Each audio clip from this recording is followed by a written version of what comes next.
Hello everyone and welcome to yet another Jujutsu Kaisen character video.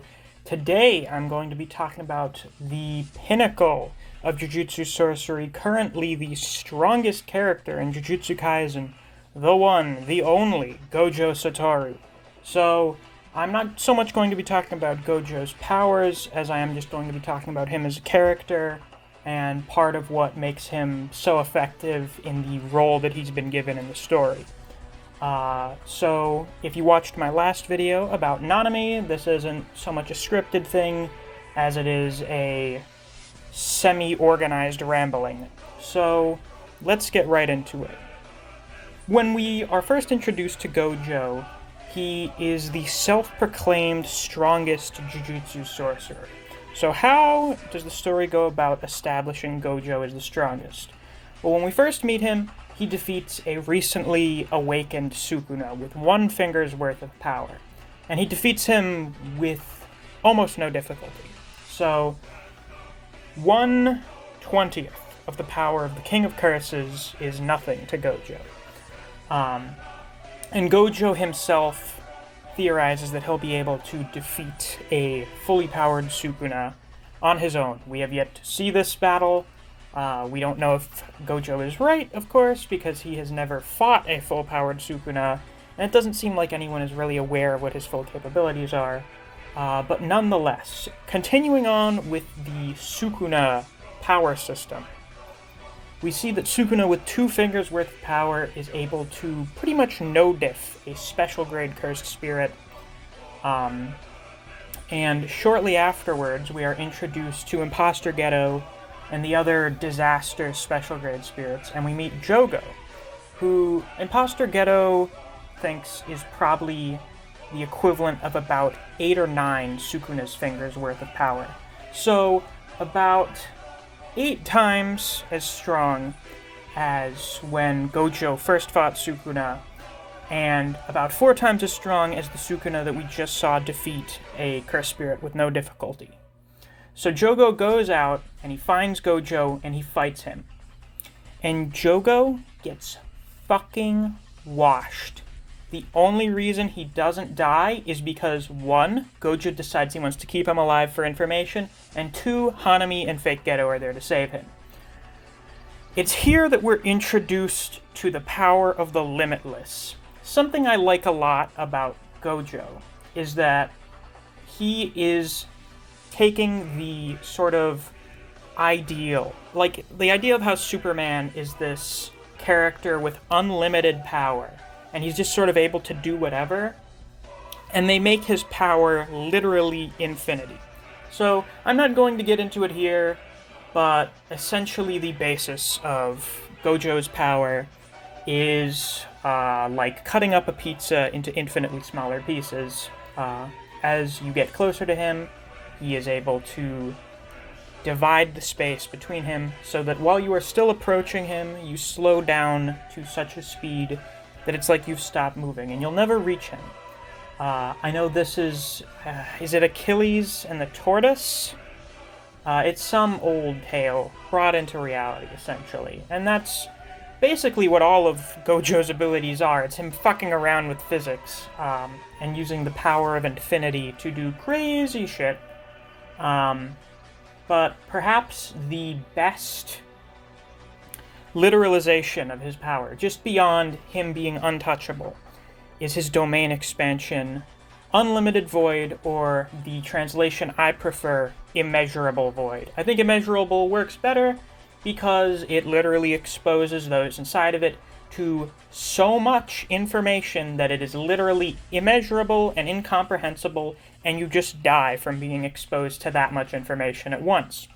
So, Gojo takes this ideal of infinite power, someone with no limits that can do anything, and he brings it into reality, as he says himself. Now, just beyond Gojo being super strong, we also have to remember that he is the mentor for our main cast of students. And for a teacher, he has a very good ideology. So, Gojo's motivation is that he wants to change the Jujutsu world. He thinks that the current leadership is all conservative and backwards, and that They're just a detriment to Jujutsu society as a whole, and they have to be gotten rid of. And he could just kill them himself. He is mused with this concept, but he's well aware that if he does that, they'll all just get replaced with people that pretty much have the same beliefs as him. So Gojo understands that he can't just use his unlimited power to change the Jujutsu world. He has to use the power of knowledge and educating the youth. Not corrupting the youth, but educating the youth. And he did this through becoming a teacher at Jujutsu High and essentially teaching these new students in his beliefs so that they will be able to change the Jujutsu world for the better. Now, where does Gojo get his beliefs from? Well, we see that in the Hidden Inventory arc, which, until Shibuya is finished, is currently, in my opinion, the best completed arc in the series, in which we see Gojo's antics in high school, or Jujutsu High, I guess. It takes place 10 years before the current events, and we find out, essentially, why Gojo thinks the things he does, and also why Ghetto became evil. Now, I'm going to talk about Ghetto in a separate video, but because the relationship between Gojo and Ghetto is very important, I'm going to go over it a little bit in this video. So, when we first meet Gojo in the past, he doesn't really seem to care about protecting people or hiding Jujutsu. He just wants to kill cursed spirits and exert his limitless power as he has, given to him by his birth.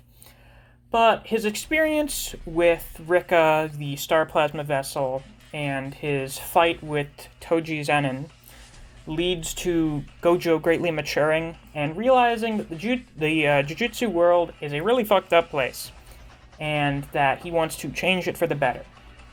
Now, this is contrasted with Ghetto, who is much more like modern Gojo, in that he is extremely concerned with protecting civilians, non-Jujutsu sorcerers, and understands that that's essentially their role and that has to be their biggest priority when it comes to these things. Of course, his experience in this arc with Toji and Rika being killed, and seeing how the cult that worships the Star Plasma Vessel is comprised entirely of humans, and coming to understand that it's because of humans that Jujutsu sorcerers exist, or that, not Jujutsu sorcerers, that cursed spirits exist, which is the primary reason as to why Jujutsu sorcerers get killed all the time. Ghetto decides that this isn't worth it anymore, and we should just genocide the fuckers. So, the Hidden Inventory arc is very important, as it basically leads to the divergence between Gojo and Ghetto. I will talk more about it in my video on Ghetto, which will be coming up sometime in the future. I don't know if I'll talk about him next or someone else, we'll see. But it's very important for these two essentially gaining their ideologies. And Ghetto is very much I'd say he's the reflection of Gojo, or maybe the other side of the same coin, and that they are both essentially the two strongest Jujutsu sorcerers in the world, at least at the time of Hidden Inventory. You could say that Volume 0, Yuta, was stronger than Ghetto. That's probably why he was able to beat him. But they are essentially the two pinnacles of the Jujutsu world, and they both form this ideology based around wanting to reform the way the world works. Gojo wants to change the mindset of future Jujutsu sorcerers so that they are essentially better as Jujutsu sorcerers, whereas Ghetto wants to make it so that there are only Jujutsu sorcerers, and as such there will never be any more cursed spirits, which sort of gets rid of the whole point of Jujutsu sorcerers. So that's just generally very interesting to me. Once again, the Hidden Inventory arc is fantastic, and Gojo learning how to use purple and his whole "in all heaven and earth, I alone am the honored one" is a fantastic moment, one of the best of the series. Now, the last thing I want to talk about is how Gojo being so powerful affects the setting itself. So, something I always like in stories is how the strongest character there affects the way the world works. The most popular current example for other shonen series would be All Might, who is essentially the lone pillar holding up order within the society, and his retirement leads to a whole new wave of villains showing up and destroying everything. So, with Gojo, it's described as his very birth changing the order of the Jujutsu world. We see this primarily in the cursed family from the Shibuya arc, who are essentially, like, mercenaries, or just, like, they're just evil. So, they go around doing evil Jujutsu stuff, and one day they get a job to go kill Satoru Gojo. And when they look at this toddler, they get one look at him, and they are like, holy shit, what the fuck is that? And from this point onward, they are no longer able to roam about doing whatever they please freely. In their own words, they were free. And the birth of Satoru Gojo essentially put shackles on them and forced them to live within confines in the Jujutsu Society, just by his existence.